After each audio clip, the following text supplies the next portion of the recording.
जी हाँ दोस्तों, नमस्कार। तो सबसे पहले मैं अपने सभी विद्वान साथियों को, विषय बहनों को, सभी प्रिय विद्यार्थीगण को जो हमारे कॉम्पिटिटिव एग्जाम की तैयारियां कर रहे होंगे, उन सबको जितेंद्र क्लासेस की इस ऑनलाइन कक्षा की तरफ से और मैं अपनी तरफ से बहुत बहुत तहे दिल से स्वागत करता हूँ, साधुवाद देता हूँ, अभिनंदन करता हूँ। प्रिय विद्यार्थीगण, आइए आज भी हम आप सभी लोगों के लिए बहुत ही प्यारा बिंदु लेकर आए हैं, जहाँ आप सदैव संशय में रहते हैं। प्रश्न आता है, ज़्यादातर तो आप गलत कर देते हो। प्रिय विद्यार्थीगण, आज हम बात करेंगे बहुत ही अच्छे बिंदु पर, और वो बिंदु बहुत ही अच्छा होगा। एक होता है जिसे संबंध कारक होता है, एक संबंधवाचक सर्वनाम होता है। तो संबंधवाचक जो सर्वनाम होते हैं, संबंध कारक में क्या अंतर है, पहली बात तो ये बता देना चाहता हूँ। जो विद्यार्थीगण बहुत अच्छे से अध्ययन कर रहे होंगे उनको ही ये पता होता है, क्योंकि जो बच्चे विद्यार्थीगण बहुत अच्छे से अध्ययन नहीं कर रहे होते उनको इन निम्न पहलू का पता ही नहीं चल पाता, और जब एग्जाम में आते हैं प्रश्न तो उसका खामियाजा आप सभी को भुगतना पड़ता है। संबंधवाचक सर्वनाम और संबंध कारक में थोड़ा सा अंतर होता है विद्यार्थीगण, और आज हम उसी बिंदु को लेकर आप सभी लोगों के सामने रूबरू मुखातिब हुए हैं। तो यदि लास्ट तक वीडियो जरूर देखिएगा। यदि वीडियो अच्छी लगे तो लाइक और सब्सक्राइब करना ना भूलें, वीडियो को साथ साथ शेयर करिएगा विद्यार्थीगण। तो आइए जरा आज हम बात करेंगे किस बिंदु पर। जैसे मैंने दिया संबंधवाचक सर्वनाम। जी हाँ, सबसे पहले ये सुनो, जो संबंधवाचक सर्वनाम होते हैं इनका संबंध तीन व्यक्ति या वस्तु से बताया जाता है। संबंधवाचक जो सर्वनाम होते हैं इनका संबंध तीन व्यक्ति या वस्तु से बताया जाता है। जैसे मान लीजिए हम किसी भीड़भाड़ वाले इलाके में हों या स्टेशन या रेलवे बस स्टेशन पर हों, किसी का बैग या थैला छूट जाता है, हम सामने वाले व्यक्ति से कहते हैं कि भैया ये आपका बैग या थैला है, लेकिन जब मेरा नहीं होगा तब सामने वाला बोला नहीं, तो उसमें दो लोग हो गए। जब वो बोला नहीं तो हम सोचते हैं किसी अन्य का होगा, यानी उसमें उस बैग से, उस थैले से कितने व्यक्ति में संबंध बताया गया, तीन। तो विद्यार्थीगण, संबंधवाचक सर्वनाम जो होते हैं, जो सो होता है, ये सर्वनाम की संख्या में भाग लेते हैं। याद रखना, जो सर्वनाम नहीं पढ़े, सर्वनाम प्लेलिस्ट में पढ़ी है, जाके जरूर देखिएगा। सर्वनाम जो सो होते हैं संबंधवाचक के, जो सर्वनाम की संख्या में भाग लेते हैं, बल्कि और कुछ भी सर्वनाम होते हैं जो हमेशा और हमेशा वाक्य में पदों को बांधने का कार्य कर देते हैं, वो भी संबंधवाचक सर्वनाम होते हैं। आइए जैसे देखते हैं कैसे। तो जिन सर्वनाम शब्दों का प्रयोग किसी वस्तु या व्यक्ति का संबंध बताने के लिए किया जाए, वे भी क्या होते हैं, संबंधवाचक सर्वनाम होते हैं। यानी संबंधवाचक सर्वनाम में तीन व्यक्ति या वस्तु में संबंध बताया जाता है, जैसे मैंने कहा।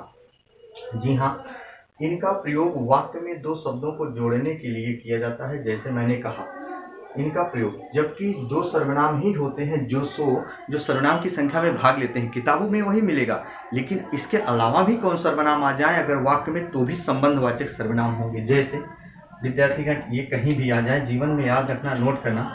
जैसे वैसे आ जाए, जिसकी उसकी आ जाए, जितना उतना आ जाए वाक्य में, वो भी संबंधवाचक ही सर्वनाम होते हैं। जैसे हम कहें विद्यार्थीगण, जो सो के लिए प्रश्न आया, जो कल आएगा सो इनाम पावेगा, ऐसे वाक्य आएंगे जो सो तो संबंधवाचक सर्वनाम होगा। फिर मैंने कहा जिसकी लाठी उसकी भैंस, यहाँ विद्यार्थीगण लाठी और भैंस में संबंध बताया गया। इन संबंधों को बताने के लिए कौन से सर्वनाम आए, जिसकी और उसकी। तो जिसकी लाठी उसकी भैंस, लाठी और भैंस में संबंध बताने के लिए जो सर्वनाम आए, जिसकी और उसकी। ऐसे देखो, जैसे आप कहोगे वैसे मैं करूँगा, तो यहाँ क्या आया, जैसे वैसे, जैसे वैसे, जिसकी उसकी जितना उतना, तो आएगा जैसे आप कहोगे वैसे मैं करूँगा। ऐसे भी वाक्य आए जैसे वैसे वाले, वो भी संबंधवाचक होंगे।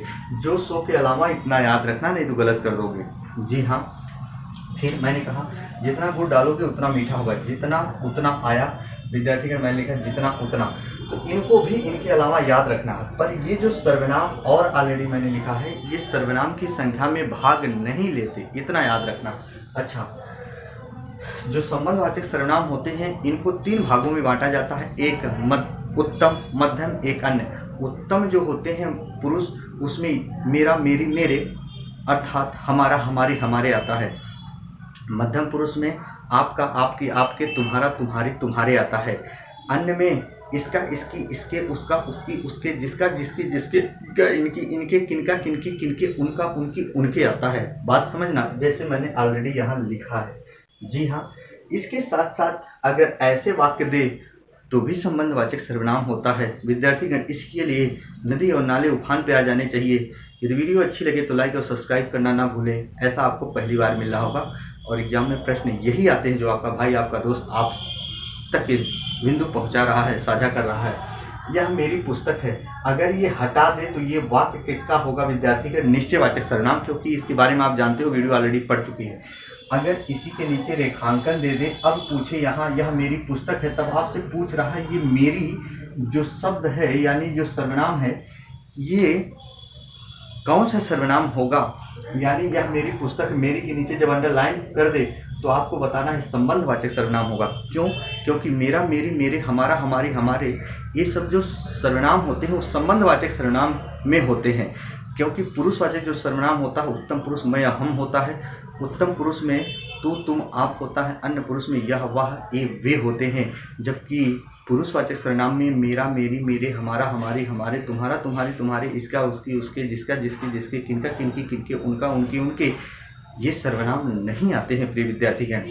याद रखना, कहीं भी रहना ऐसे दे देना तो आपको समझना है कि यह मेरी पुस्तक है, मेरी के नीचे अंडरलाइन करेगा तो मेरी यहाँ क्या बता रहा है? संबंधवाचक सर्वनाम। जब अंडरलाइन नहीं करेगा तो निश्चयवाचक सर्वनाम का उदाहरण होगा। आइए, संबंध कारक क्या होते हैं? संबंध कारक में टोटल 9 विभक्ति चिन्ह होती हैं विद्यार्थीगण। का, की, के, रा, री, रे, ना, नी, ने।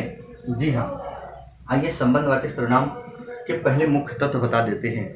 जो संबंधवाचक सर्वनाम होते हैं इनके लिंग और वचन स्थायी नहीं होते हैं, बल्कि इनका संबंध जिस संज्ञा और सर्वनाम से बताया जाता है उसी प्रकार ये अपने लिंग और वचन में परिवर्तित हो जाते हैं प्रिय विद्यार्थीगण। क्या? संबंधवाचक जो सर्वनाम होते हैं वो तो आप देख लिए, लेकिन जो संबंध कारक होते हैं इनके लिंग और वचन स्थायी नहीं होते हैं, बल्कि ये जिस संज्ञा और सर्वनाम के साथ आते हैं उसी प्रकार अपने रूप में परिवर्तित हो जाते हैं। कारक क्या होते हैं? कारक का प्रयोग वाक्य में 2 पदों को बांधने के लिए किया जाता है विद्यार्थीगण, इतना याद रखना। जैसे मैंने इसकी परिभाषा भी लिखी, इसके तथ्य के बारे में लिखा, जिसमें कुल का, की, के, रा, री, रे, ना, नी, ने 9 विभक्ति चिन्ह होते हैं। संबंध कारक के लिए लिंग और वचन स्थायी नहीं होते, बल्कि इनका संबंध जिस संज्ञा सर्वनाम के साथ बताया जाता है उसी प्रकार अपने रूप में परिवर्तित हो जाते हैं। जैसे मैंने कहा सीता का भाई आया है, विद्यार्थीगण देखो यहाँ का आया है, सीता का भाई आया है।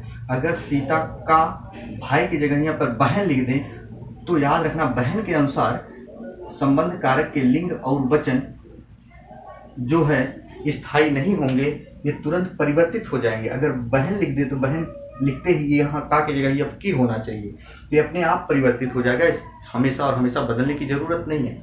जैसे रहीम के बेटे, अगर बेटे की जगह यहाँ पर बेटी लिख दें तो याद रखना तो के की जगह यहाँ की हो जाएगा, बात समझना। जैसे मोहन का मकान छोटा है, याद रखना का आया। ऐसे यह कमला की गाय है, विद्यार्थीगण हमेशा और हमेशा यह कमला, कमला को अगर हम बदल दें हमेशा राकेश कर दें तो राकेश करने के बाद भी ये जो लिंग और वचन परिवर्तित नहीं होगा क्योंकि यहाँ गाय है। फिर देखो यह राधे श्याम का बेटा है, अगर बेटी होती तो की हो जाती।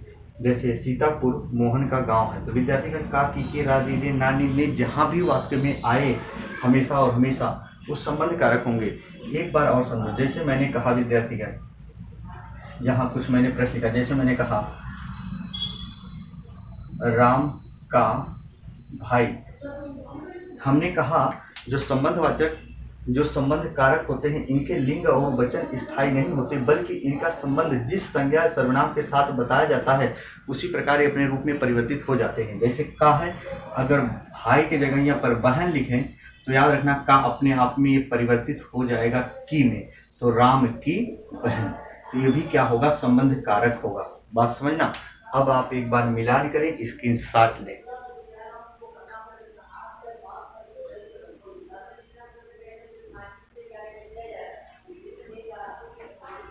तो विद्यार्थीगण मुझे आशा और विश्वास होगा कि ये वीडियो आपको जरूर पसंद आएगी। उसके लिए आप वीडियो को यदि पसंद आए तो लाइक और सब्सक्राइब जरूर करें विद्यार्थीगण, शेयर करें ज़्यादा से ज़्यादा, और जो भी बिंदु आपके मानस पटल से बाहर हो, जड़वित और स्तंभित ना हो, उनको आप कमेंट बॉक्स में शेयर कर सकते हैं विद्यार्थीगण। फिर हम मिलेंगे नेक्स्ट दिन ऐसे ही, तब तक के लिए मित्रों जय हिंद जय भारत।